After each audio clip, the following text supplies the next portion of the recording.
You're listening to The World at 8 with Lynn Mozart.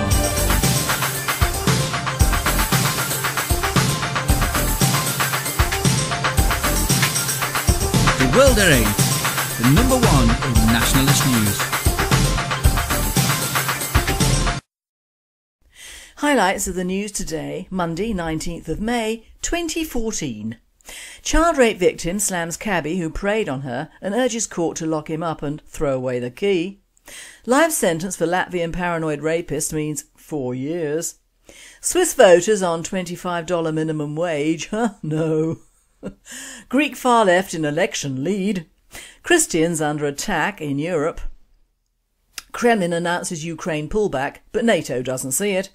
Attack on Libya parliament furthers chaos. Thought for the day, our future or our failure? And finally, these 2 for 1 day Monday jokes will offend Muslims.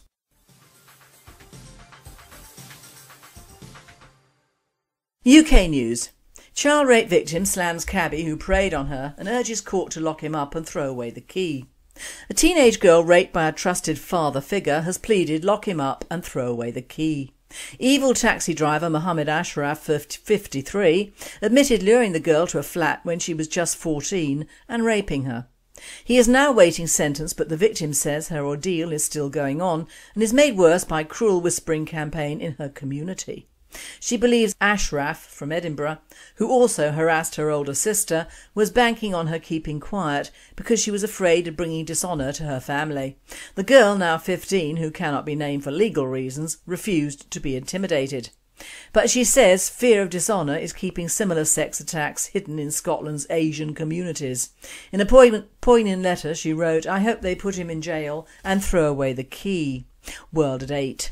This is the danger of importing Muslims especially. Their culture comes with them and they do not integrate, they intimidate. We should have learnt that lesson well in Rochdale.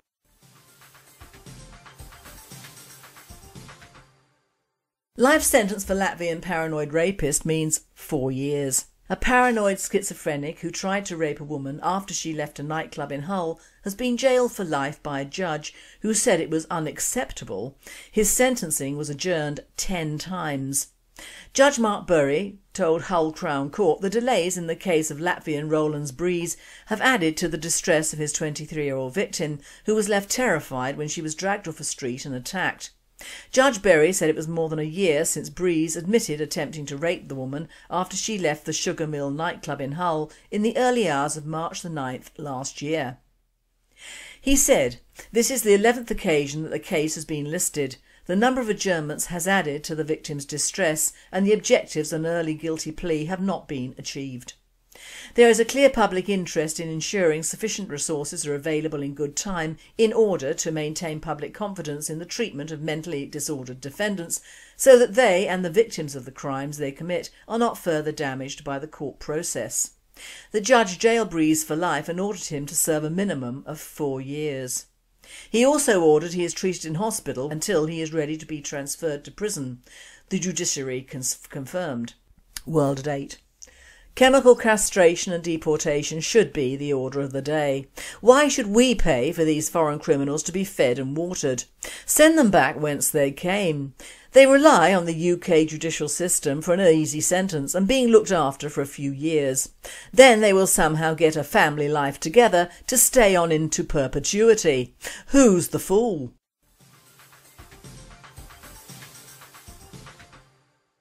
European news. Swiss voters on $25 minimum wage, no. Swiss voters considered the question of whether to institute a highest on planet Earth minimum wage and handed it back with a resounding nope. Early returns indicate that about 3/4 of voters voted against the measure, which would have raised minimum wage to about $24.70 and had been touted as a way to combat poverty in a pricey nation. Switzerland currently has no minimum wage, though the nation's median wage is about $37 an hour. Results were still not finalised in Bern and Zurich at the time of reporting.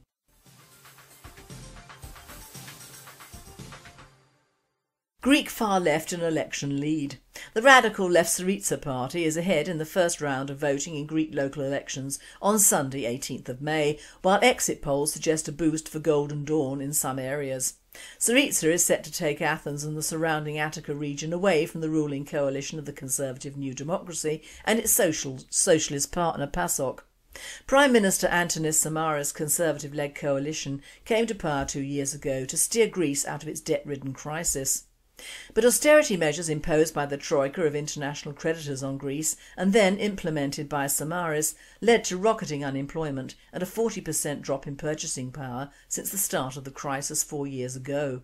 Jobless rates published earlier last month show more Greeks are out of work compared to last year. Around 3 million eligible voters out of a population of 10 million reside in Athens and Attica regions. In a further blow to Prime Minister Samaras, the Guardian newspaper reports the Golden Dawn candidate for Athens mayor could come in third with a 15.5% of the votes. Their candidate for prefect in Attica obtained around 10% of the votes. Voters will return to the ballots for a second round next weekend, where they will also decide who to send to the European Parliament. World at 8. Sounds like the Greek media are promoting the Syriza party over the more popular Golden Dawn party, much like our media are doing with UKIP. They have to give an alternative to common sense voting, don't they?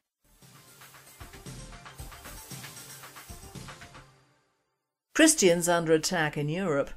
According to a report of the Vienna-based Observatory on Intolerance and Discrimination Against Christians in Europe, released Thursday, there were 241 documented cases of intolerance against Christians in 2013. The attacks included hate-based attacks on Christians and their institutions, including arson, graffiti and vandalism. In Germany, the situation is deteriorating with almost daily attacks, including reports of church arson, desecration of cemeteries and church buildings being daubed with blasphemous statements.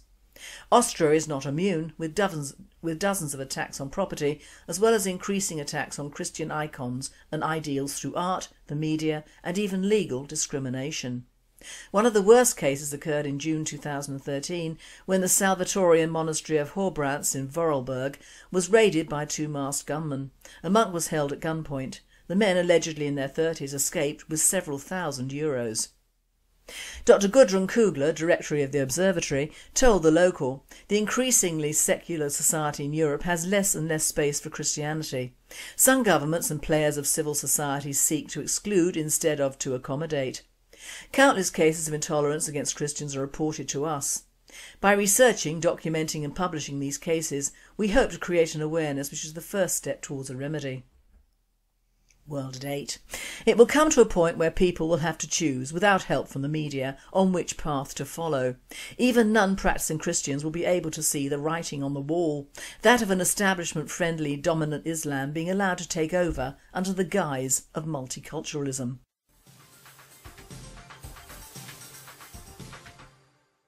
World News. Kremlin announces Ukraine pullback, but NATO doesn't see it. The Kremlin announced Monday that President Vladimir Putin had ordered Russian troops conducting exercises along the Ukrainian border to return to their home bases at the conclusion of the drills, apparently sending another loud signal that Russia is not planning any military action in eastern Ukraine ahead of that country's presidential elections on Sunday. However, the NATO Secretary-General Anders Fogh Rasmussen said the Western allies had not seen any sign of a withdrawal of Russian forces. During a news conference at NATO headquarters in Brussels, Mr Rasmussen noted that it was the third such statement by Mr Putin without any evidence of a pullback of troops or equipment from the Ukrainian border. The Kremlin statement said Mr Putin had ordered the withdrawal of military units in conducting drills in the Rostov, Belgorod and Bryansk regions of western Russia. At the same time, it called for immediate halt of punitive operations and use of force by the Ukrainian government and demanded resolution of the various problems through peaceful means alone. World at 8. The NATO hunters should leave the sleeping Russian bear alone. Nothing worse than a bear bite on the backside.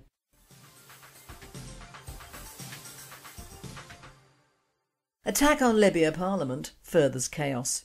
Libya's army chief ordered the deployment of Islamist-led militias to the capital Tripoli on Monday in response to the storming of parliament by forces loyal to a renegade ex-general, paving the way for a possible showdown between the rival militia fighters.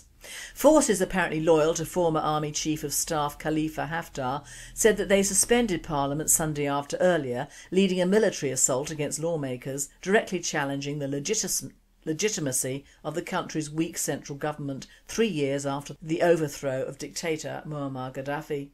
Libya's leadership condemned the attack. World at 8, it will go the way of all the so-called Arab Spring countries. These people cannot organise a piss-up in a brewery.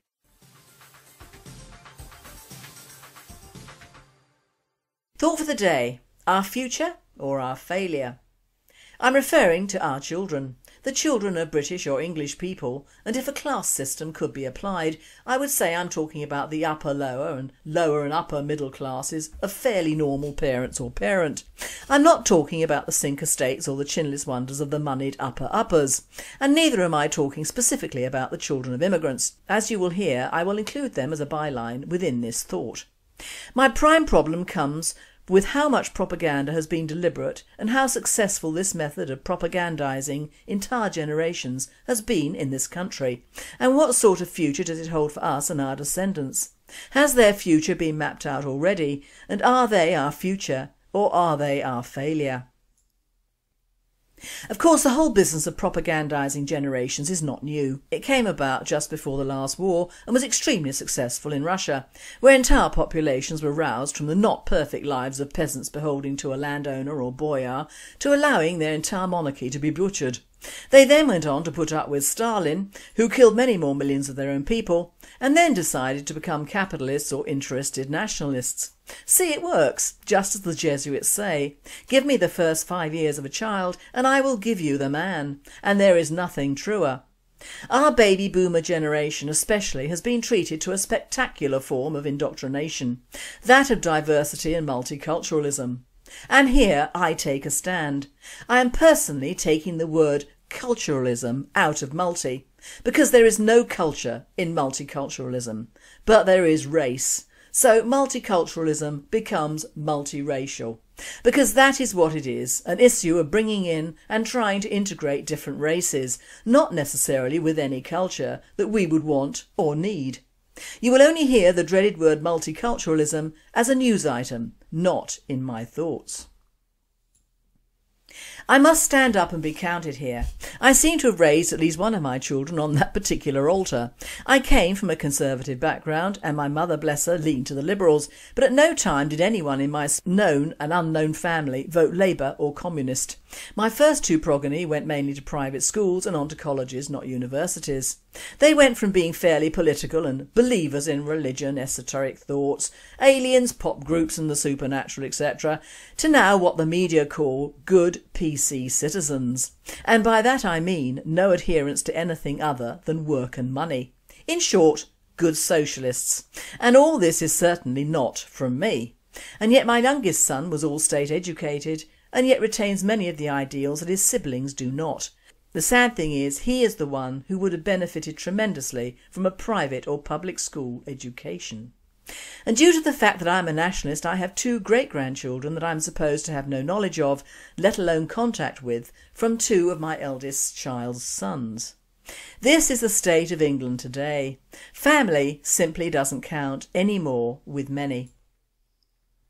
So in truth, many, if not all the baby boomers' children are now true socialists and multiracial icons. Most of this indoctrination has come from education facilities, work, media and that huge elephant in the room, progress. Another nail in the nationalistic coffin is of course the European Union. Europe, progress and multiracialism cannot survive in countries that keep their own culture and religion and close their borders, as in days of old. Monitoring immigrants, even when there was no need for it in our history, is now seen as racist. In fact, commenting on anything that might involve a person of a different colour or religion will soon be a prosecuted offence if it isn't now. Our meter as regards our youth has swung the way of Stalin, but without the nationalistic bent he had, and indeed what all dictators appear to have had, that love for their country, however misplaced that might be. So whilst the baby boomers have married, produced children, got nannies or au pairs, got divorced, got remarried, got divorced again and ended up in some cases as single parents or whatever, these children have been left to the devices of the state in all but name. They have been indoctrinated over many years to revile anything remotely nationalistic or patriotic because it smacks of the Third Reich. It doesn't, of course, but that is the peer pressure of true socialist propaganda. Reduce everything in the past to rubbish and install a new motherboard in these kids is the method. And very clever it is too, because it works and it is still working. Reduce mothers to having to work full-time to survive. They will have to ignore the children to a larger extent, which will make the children more dependent on schools and peers. It will also drive them to need extensive props to survive, and these are mobile phones, tablets, computers and video games, and in fact all things pricey and technical. Because of course without human interaction, machines will take their place. Machines have no opinions and no thoughts. They merely reflect the owners and what they input or can get, and patriotism ain't an app. We now have an entire generation glued to their screens and who have no opinions other than a few grunts on Facebook or Twitter on which they count the number of people who they rank as friends. Now bear in mind most never meet these friends, and we all know that this particular bit of technology can and does open a real can of wriggly worms. But it is all progress, isn't it? It is always in the great plan to reduce our children to ciphers, people who have no thoughts other than tomorrow and no hopes other than today.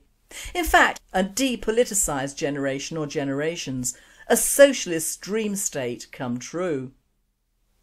Give me the first 5 years of a child being stuck in front of a TV with multiracial shows, being forced to integrate and socialise with other ethnic children, being wheeled around in a pushchair around supermarkets filled with crap instead of playing outside, having virtually no contact with your extended family, even if you have any, and being pushed from pillar to post with carers, preschool groups and au pairs, all of which are very mixed ethnically. Learn all about Dewali and Eid, but never about the culture you might have been born into, or the religion. And I give you the man. I give you the rootless and socialist European workers of the future.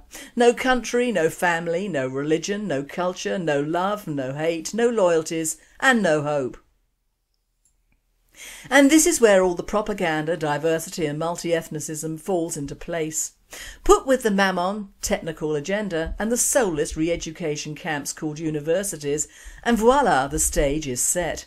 You may wonder if our children and grandchildren see it. No, they don't, because it is endemic in the social structure of the UK now, and the elephant in the room is nationalism, family, the Christian religion or something akin to that, and what passes nowadays for English culture, none of which is discussed or discussable in the so-called polite society or in front of the public, who are not encouraged to think of anything other than what has become the norm in society.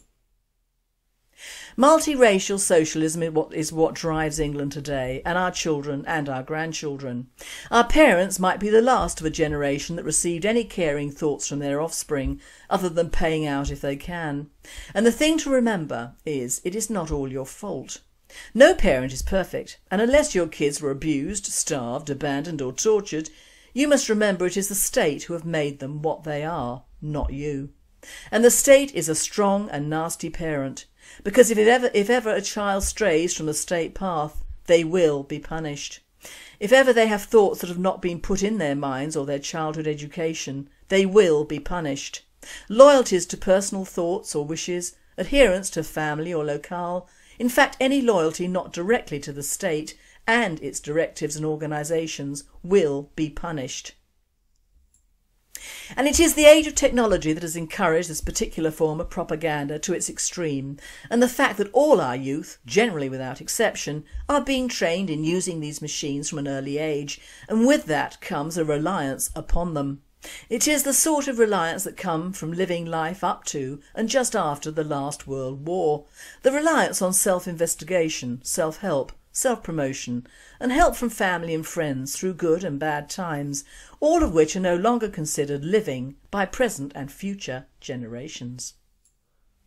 The establishment has reorganised social structures and life in the UK to a point where it is no longer recognisable to the baby boomers themselves. All the various ways of life which applied to various stratas of society in England and by which we were known throughout the world has gone. Massive immigration and massive propaganda and educational Big Brother tactics have taken away our small restaurants, sandwich bars, public houses, working men's clubs, private drinking clubs, cinemas, theatres, end-of-pier playhouses and band playing. In short, anything that an English person of any age could meet and greet fellow Englishmen and neighbours is no longer needed or encouraged, because only the Utes need watering holes and anything else can be viewed on screen at home. We are not allowed as a nation to mix with other like-minded people regardless of the mindset, and we are in fact allowed no freedom of association or free speech anymore. The younger generation don't need it and don't want it, as they get all they need from their PCs, mobiles and tablets. Letters are no longer written, texts have taken their place. Societies which used to flourish have been replaced by computers and emails. Even shops and high streets are no longer walked and enjoyed, well, not unless you want a kebab or an ethnic pound shop, that is. Our whole establishment of shopping, farming and fishing have vanished, as has our way of bringing up our children, with tales of previous generations and what wisdom we might have accumulated along the highway of life. They don't want to know. They have been indoctrinated not to ask questions or seek advice from relatives or friends, because a computer can give them all they need nowadays. There is a lovely video on YouTube which comes from Germany, and is a narrative spoken in English by a young man. You see his life stretching out before him. He meets a girl on the street, they marry, they have children, they grow older, the children have children, they all meet up and wisdom is passed on from generation to generation, and then they pass on, having left a good life and descendants. All a bit idealistic, you might say, but this is what I was brought up with, the good life with the bad bits to be overcome. Then the guy says, but of course it will not happen to you, because whilst you have your head in your mobile walking along that street, you will miss the love of your life. You will never marry, have children or grandchildren, and in fact you will have no life, because technology, although brilliant in many cases, is not life. It is viewing life whilst not living it. And he is so right. Whilst we have become a nation of viewers and not doers, our lives, let alone our culture and history, are dying. And every day in front of a screen means you're killing another day of your life in not doing anything, which is socially unacceptable to the state. You are fitting in with the state hive mentality and not rocking the financial boat. You are a slave to the proletariat, diversity and the EU. So will future generations thank us or hate us? Already they are being filled with anti-family thoughts, no marriage, changing sex at 9 years of age, abortions and euthanasia on tap, broken families never mended, same-sex marriages and adopted ethnic children for the asking, mixed marriages or partnerships the acceptable and indeed desired face of society, and the ever-willing monetary spend on everything non-English, including our elderly who are now defunct, and of course non-participators in the new technical revolution of staying within four walls all your life brigade. But of course this is what a socialist state demands: total obedience and no straying from the path of self that is always right. This lonely and anti-social stance is what makes us so different from our colonisers. They stick to family, they stick together, and the tendrils of diversity and multiracial thoughts never touch them. Those things are for the white English only and their progeny. All other cultural norms, whether diverse or plain awful, are considered by our establishment preferable to our own, and are only commented on barely before election times, usually by the political party being heralded by the media at that particular time. Have we allowed our future to be made our present? I fear so, and I fear for England.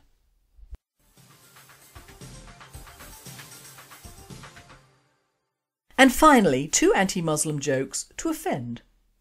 A devout Arab Muslim entered a black cab in London. He curtly asked the cabbie to turn off the radio because, as decreed by his religious teaching, he must not listen to music because in the time of the Prophet there was no music, especially Western music, which is the music of the infidel.